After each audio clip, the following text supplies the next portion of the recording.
Olá, meu nome é José Almeida Júnior, escritor. O História e Literatura de hoje é sobre o Cabo Anselmo. Vamos conferir?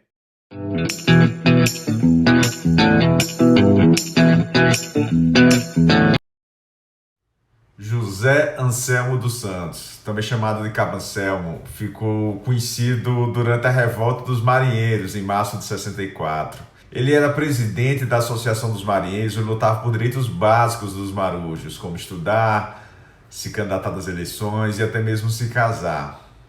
Mas o pleito dos marinheiros não se restringia a questões de classe. A revolta também tinha um conteúdo político e apoiava as reformas de base do governo João Goulart. A rebelião durou apenas 3 dias e no final os marinheiros foram todos anistiados. Pela quebra de disciplina e o clima de anarquia que foi criado nas Forças Armadas, a revolta dos marinheiros foi considerada pelos historiadores uma das principais causas do golpe de 64. Depois que os militares chegaram ao poder, Cabo Anselmo pediu asilo político na Embaixada do México, mas ele foi preso logo em seguida. Anselmo ficou próximo aos carcereiros, onde ele estava preso, e passou a circular livremente lá na delegacia. Até que um dia, Cabo Anselmo se aproveitou dos privilégios que tinha e fugiu pela porta da frente, sem qualquer resistência.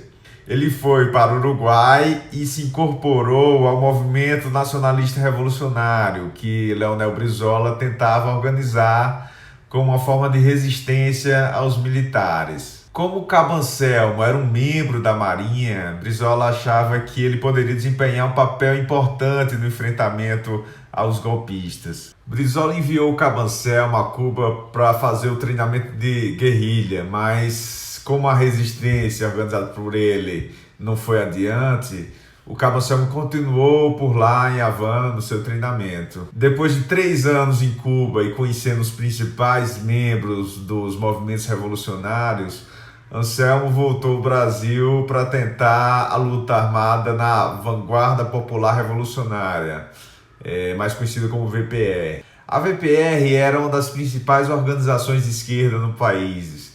Estava envolvida no sequestro dos embaixadores, no roubo do cofre de Adhemar de Barros, enfim, era uma organização muito importante. Mas o cabo foi preso mais uma vez por policiais do DOPS e depois de ser submetido a uma sessão de tortura, recebeu uma proposta do delegado mais temido da repressão, Sérgio Paranhos Fleury, mais conhecido como delegado Fleury. Anselmo não seria morto se ele colaborasse para a polícia e ainda iria receber uma mesada. Anselmo então entregou tudo que sabia, desde o envolvimento na Revolta dos Marinheiros em março de 64, até o treinamento que ele recebeu de guerrilha junto com outros companheiros em Cuba.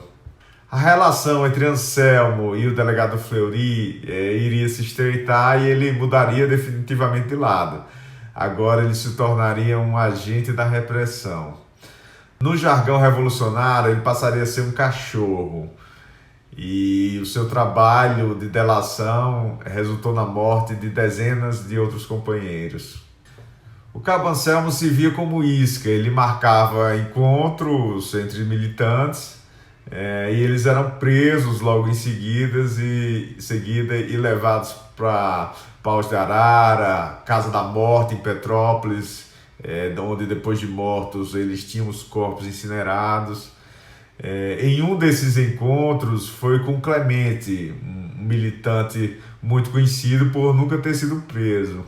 Depois desse encontro com Cabo Anselmo, Clemente deparou com a polícia e acabou tendo uma troca de tiros e ele conseguiu escapar, mas o delegado Fleury recebeu um tiro de raspão no nariz. Clemente já suspeitava que o Cabo Anselmo era um infiltrado, então a fama dele, de Anselmo, começou a se espalhar e ficou marcado dentro da militância do Brasil. Então o delegado Fleury resolveu enviá-lo para o Chile, né, onde tinha militantes exilados no governo Allende, que acabou se tornando um reduto ali de refúgio das esquerdas da América Latina. A ideia era atrair integrantes da VPR de volta para o Brasil, com o pretexto de formar um centro de guerrilha na cidade do Recife. Quando chegou em Santiago, no Chile, Anselmo conseguiu se reunir com os antigos companheiros da VPR. Alguns tinham conhecimento da suspeita de que Anselmo seria um agente infiltrado. Mas Anselmo tinha uma conversa boa e acabou convencendo Onofre Pinto, que era o líder da VPR, a investir nessa empreitada do Nordeste com envio de dinheiro e de outros companheiros. A verdade é que havia naquela época uma desconfiança generalizada entre os militantes das organizações de esquerda, de que havia agentes infiltrados e eles viviam se acusando uns aos outros. Então, por isso mesmo, Onofre Pinto acabou caindo na conversa de Anselmo. Durante a organização dessa empreitada, o cabo colocou como primeiro nome na lista de militantes Soledad Barreto. Sol, ela era também conhecida assim, era paraguaia, filha de comunistas e iniciou desde cedo na militância comunista. Soledad e Anselmo já se conheciam desde Cuba, quando eles participavam de treinamento de guerrilha. Inclusive, o cabo Anselmo era amigo de Aribóia, que era o ex-marido de Soledad.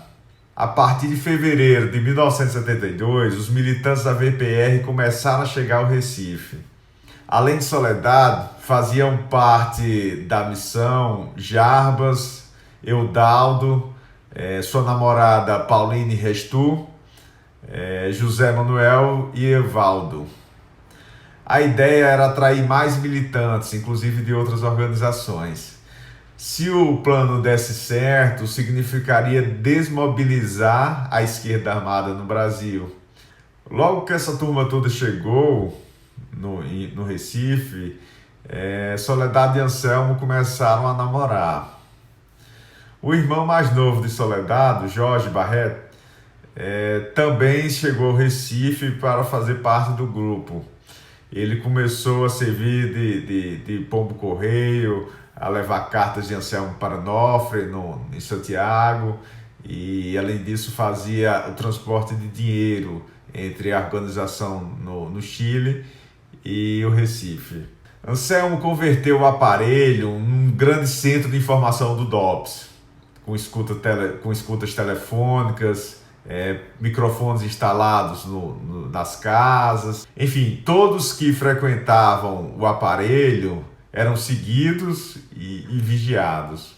Mas as suspeitas sobre o cabo aumentaram porque algumas pessoas que tiveram encontros marcados por Anselmo no Recife acabaram sendo presas.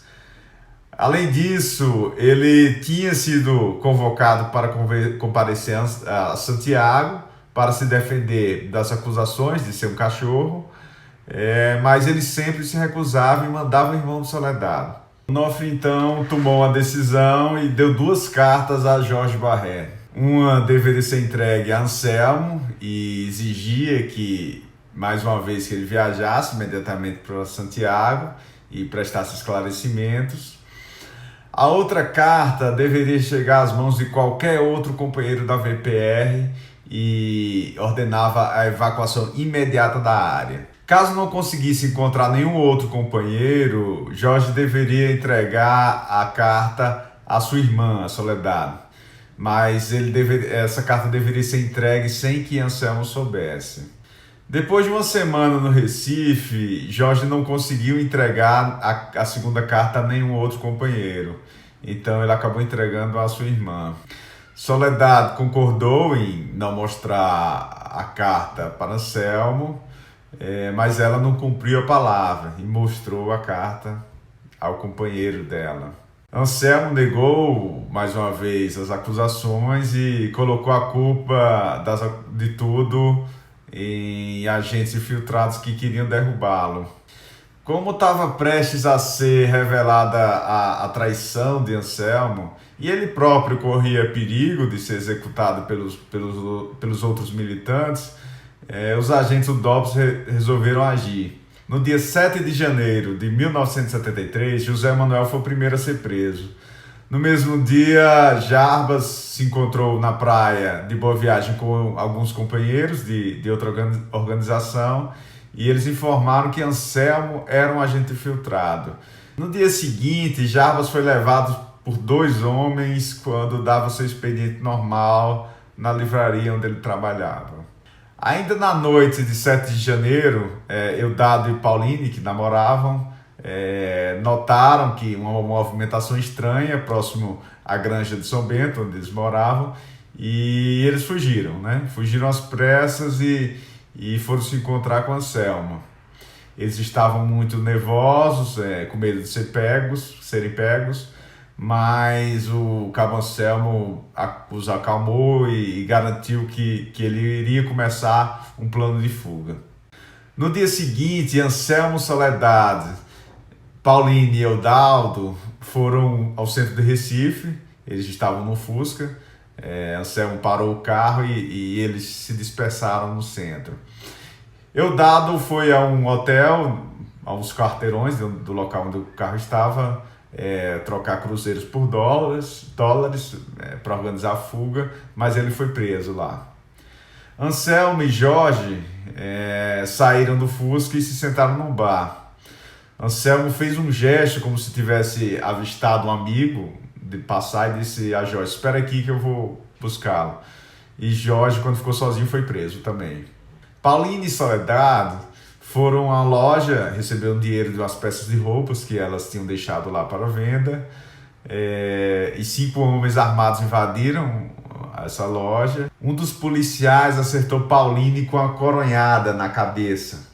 A coronhada foi tão forte que Pauline se urinou, o crânio rachou e ela morreu na hora.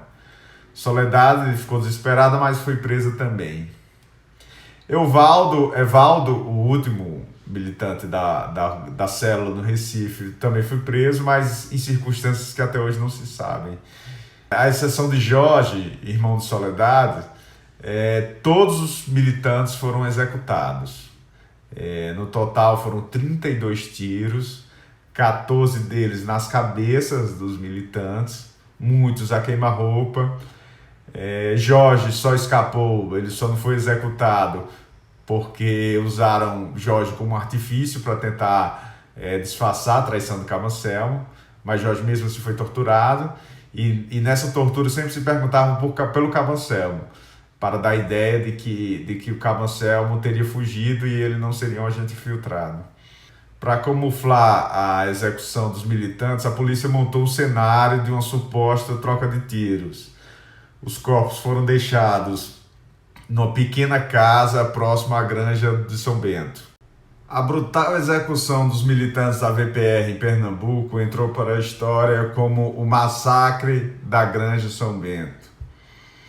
A imprensa pernambucana noticiou o massacre na visão forjada pela ditadura. No IML, pessoas encontraram um feto nos pés do corpo de Soledade Barreto. E esse feto seria fruto do relacionamento com o cabo Anselmo. Após o massacre, o delegado Fleury pagou uma plástica para Anselmo, para mudar as feições do rosto, e ele ficou um tempo desaparecido. Depois ele foi trabalhar para empresas ligadas à ditadura. Em 2004, o cabo Anselmo fez um pedido à Comissão de Anistia de uma indenização prevista pelo governo federal para perseguidos políticos e pessoas que tiveram a vida profissional prejudicada pela ditadura militar. Por unanimidade, o pedido de anistia de José Anselmo dos Santos foi negado. Recentemente, o cabo Anselmo começou a dar palestras para grupos de direita. Comparado a Judas, Calabar, Joaquim Silvério dos Reis, o cabo Anselmo rejeita esse rótulo de traidor.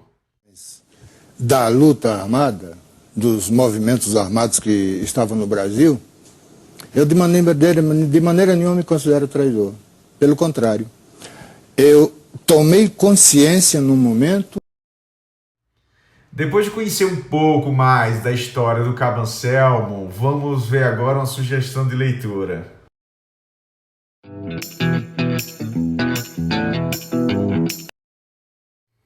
A figura controversa do Cabo Anselmo é tema de diversos livros de não ficção, inclusive uma biografia escrita pelo próprio Anselmo. Mas se eu tivesse que escolher um livro, eu indicaria O Massacre da Granja São Bento, do jornalista Luiz Felipe Campos, da editora CEP. Mas como o objetivo do projeto História e Literatura é compreender os fatos históricos através da ficção, a sugestão de leitura de hoje é Cabo de Guerra, de Ivone Benedetti, editora Boitempo.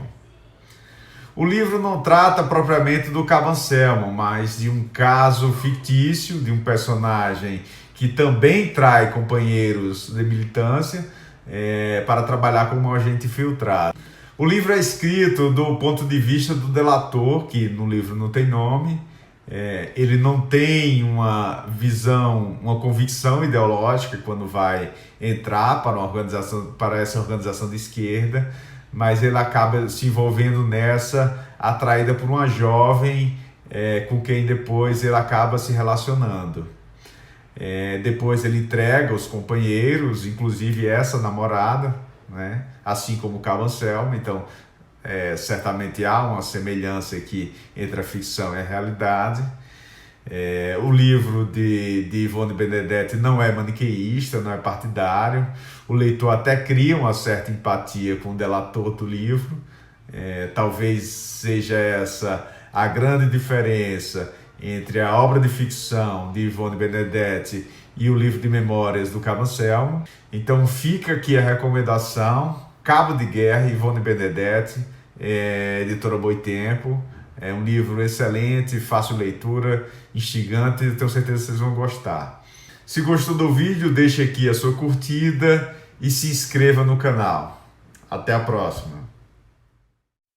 La soledad de mi mano se da con otras, buscando dejar lo suyo por los demás. Que a mano herida que suelta sus armamentos, hay que enamorarla con la mía o todas, que las van a alzar, que las van a alzar. Una cosa aprendí junto a soledad, que el llanto hay que empuñarlo, darlo a cantar.